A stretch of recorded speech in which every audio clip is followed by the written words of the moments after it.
മുന്നണിക്ക് പുറത്തുനിന്നും വോട്ട് ആകർഷിക്കുന്ന തന്നെ പോലെയുള്ളവരെ മുന്നിൽ നിർത്തി നിയമസഭാ തെരഞ്ഞെടുപ്പ് നേരിടണം എന്ന ശശി തരൂരിന്റെ ആവശ്യത്തിനു മുന്നിൽ പകച്ചു നിൽക്കുകയാണ് കോൺഗ്രസ് നേതൃത്വവും UDF കക്ഷികളും. ശശി തരൂരിന്റെ വിവാദ നിലപാടുകൾക്ക് കാരണം AICC അധ്യക്ഷ സ്ഥാനത്തേക്ക് മത്സരിച്ചു എന്നതിന്റെ പേരിൽ തന്നെ കോൺഗ്രസ് നേതൃത്വം പൂർണ്ണമായും അവഗണിക്കുന്നു എന്ന വികാരമാണ്. ലോക്സഭയിലും സംഘടനാ കാര്യങ്ങളിലും പാർട്ടി പരിഗണിക്കുന്നില്ല എന്നതാണ് തരൂരിന്റെ പരാതി. ഇടഞ്ഞു നിൽക്കുന്ന തരൂരിനെ ഒപ്പം കൂട്ടാൻ BJPയിലെയും CPMലെയും ഉന്നത നേതാക്കൾ നീക്കം തുടങ്ങി എന്നാണ് ലഭിക്കുന്ന വിവരം. മുഖ്യമന്ത്രി സ്ഥാനാർത്ഥി ആക്കണം എന്ന ആവശ്യം അടക്കം പരസ്യമായി ഉന്നയിച്ച് പാർട്ടിയെ പ്രതിരോധത്തിലാക്കിയുള്ള തരൂരിന്റെ ഈ നീക്കത്തിന് കാരണം കോൺഗ്രസ് നേതൃത്വത്തോടുള്ള പ്രതിഷേധം തന്നെയാണ്. ലോക്സഭയിൽ അർഹമായ അവസരങ്ങളൊന്നും തന്നെ നൽകുന്നില്ല. വിദേശകാര്യങ്ങൾക്കുള്ള പാർലമെന്ററി സമിതി അധ്യക്ഷ സ്ഥാനം നൽകി എങ്കിലും അതിൽ താൻ പൂർണ്ണ തൃപ്തിയുമല്ല. പ്രവർത്തക സമിതി അംഗം എന്നതിനപ്പുറം സംഘടനാ കാര്യങ്ങളിൽ റോള് പോലും കിട്ടുന്നില്ല. താൻ രൂപീകരിച്ച പ്രൊഫഷണൽസ് കോൺഗ്രസ് അധ്യക്ഷ സ്ഥാനത്തു നിന്ന് തന്നെ നീക്കിയ രീതിയിലും തരൂരിന് കടുത്ത അതൃപ്തിയാണുള്ളത്. സ്ഥിരം പ്രവർത്തക സമിതി അംഗങ്ങളിൽ കേരളത്തിൽ നിന്നുള്ള 3 പേരിൽ ഒരാളായിട്ട് കൂടി സംസ്ഥാന കോൺഗ്രസിലെ ഒരു കാര്യത്തിലും കൂടിയാലോചന താനുമായി നടത്തുന്നില്ല എന്ന പരാതിയും ഉണ്ട്.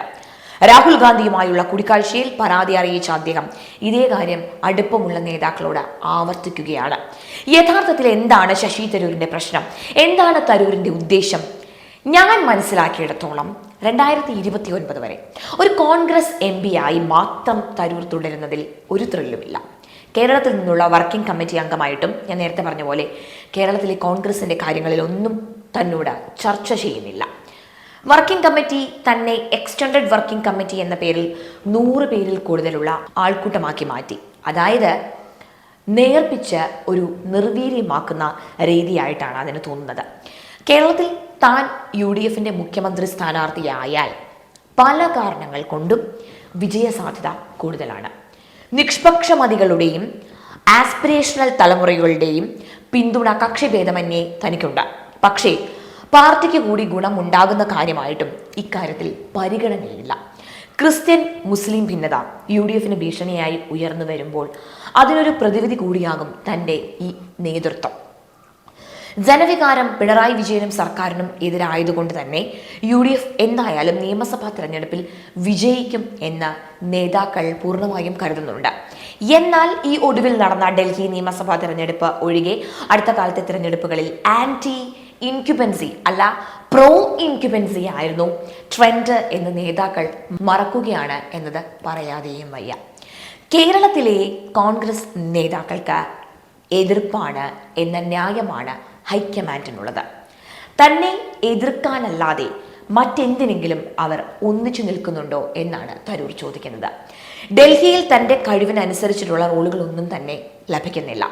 കോൺഗ്രസ് പാർലമെന്ററി പാർട്ടി നേതൃത്വത്തിൽ എങ്ങും താൻ ഇല്ല. 6 മാസത്തിനിടെ ഒരു തവണയാണ് ലോക്സഭയിൽ പ്രസംഗിക്കാൻ തനിക്ക് അവസരം ലഭിച്ചത്. കോൺഗ്രസ് അധ്യക്ഷ സ്ഥാനത്തേക്ക് താൻ മത്സരിച്ചത് സോണിയയോടും രാഹുലിനോടും ചോദിച്ചിട്ടാണ്. അവർ എതിർപ്പൊന്നും പറഞ്ഞില്ല. പക്ഷേ അതിനുശേഷം തനിക്ക് നേരിടേണ്ടി വന്നത് വിവേചനമാണ്. പലതവണ ചോദിച്ചിട്ടും കൂടിക്കാഴ്ചയ്ക്ക് രാഹുൽ സമയം പോലും തന്നില്ല. ഒരു പ്രൊഫഷണൽ ലീഡർഷിപ്പ് കേഡർ കോൺഗ്രസിൽ വളർത്തിക്കൊണ്ടുവരാൻ തനിക്ക് താല്പര്യം വളരെ നന്നായി ഉണ്ടായിരുന്നു. പക്ഷേ താൻ സ്ഥാപിച്ച പ്രൊഫഷണൽ കോൺഗ്രസിന്റെ അധ്യക്ഷ സ്ഥാനത്ത് നിന്ന് പോലും തന്നെ ഒഴിവാക്കുകയാണ് ചെയ്തത്. ഒരാൾക്ക് ഒരു പോസ്റ്റ് എന്ന ഉദയ്പൂർ സമ്മേളനത്തിന്റെ തീരുമാനം തന്റെ കാര്യത്തിൽ മാത്രം അവർ നടപ്പിലാക്കി. പകരം വച്ചതോ അതിൽ പ്രാഥമിക അംഗത്വം പോലും ഇല്ലാതിരുന്ന ആളെ. താൻ ഈ സ്ഥാനത്തു നിന്നും രാജിവെച്ചു എങ്കിലും അത് സ്വീകരിക്കുന്നില്ല എന്നാണ് ഖാർഗെ പറഞ്ഞത്. പകരം ആളെ വെച്ചപ്പോഴാണ് സ്ഥാനം പോയത് അറിഞ്ഞത്. രാജ്യസഭാ കോൺഗ്രസ് പാർട്ടി നേതാവ് എന്ന പദവി ഖാർഗെയും രാജിവെച്ചു എങ്കിലും അദ്ദേഹം അതിൽ തുടരുകയാണ്. യൂത്ത് കോൺഗ്രസിൽ നിന്ന് നേതൃത്വ കേഡർ ഉണ്ടാക്കാൻ താൻ ശ്രമിക്കാം എന്ന് പറഞ്ഞു. പക്ഷേ അത്തരം ചുമതലകൾ യൂത്ത് കോൺഗ്രസിലൂടെ സമരം ചെയ്തു വന്ന നേതാക്കൾക്ക് സംവരണം ചെയ്തു എന്ന മട്ടിലുള്ള സന്ദേശമാണ് ലഭ്യമായത്. ജർമ്മനിയിലെ പ്രശസ്തമായ ബുക്കേറിയസ് സമ്മർ സ്കൂളിലെ നേതൃത്വ പരിശീലന ക്യാമ്പിൽ ക്ലാസ് എടുക്കാൻ ഐക്യരാഷ്ട്രസഭയിൽ നിന്ന് എത്തിയപ്പോഴാണ് രാഹുൽ ഗാന്ധിയെ ശശി തരൂർ ആദ്യമായി പരിചയപ്പെടുന്നത്. അന്നു മുതൽ അവർ സുഹൃത്തുക്കളാണ്. ഇന്നും സുഹൃത്തുക്കളാണ് എങ്കിലും തരൂരിന് ഇനിയും ഓഫർ ചെയ്യാൻ എൻ്റെ കയ്യിൽ ഒന്നുമില്ല എന്നാണ് രാഹുൽ പറഞ്ഞു വെക്കുന്നത്. അപ്പോൾ ശശി തരൂർ ഇനി എന്തു ചെയ്യും? തൻ്റെ അതൃപ്തി പരസ്യമാക്കി രാഹുൽ ഗാന്ധിയോട് കാര്യങ്ങൾ കൃത്യമായി തരൂർ പറഞ്ഞു. രാഹുൽ ഗാന്ധി അർത്ഥശങ്കയ്ക്ക് ഇടയില്ലാത്ത മറുപടിയും കൊടുത്തു.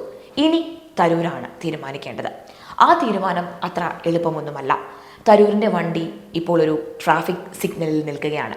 മുന്നോട്ട് പോകാൻ ഗ്രീൻ സിഗ്നൽ ഇല്ലാത്ത ഒരു സിഗ്നലിൽ. ഇടത്തോട്ടും വലത്തോട്ടും സിഗ്നലുണ്ട്. ഇടഞ്ഞു നിൽക്കുന്ന തരൂരിനെ ഒപ്പം കൂട്ടാൻ BJPയിലെയും CPMലെയും ഉന്നത നേതാക്കൾ നീക്കം തുടങ്ങി എന്നാണ് ലഭിക്കുന്ന വിവരം. എന്നാൽ ആ വഴിക്ക് പോക്ക് അത്ര എളുപ്പമല്ല.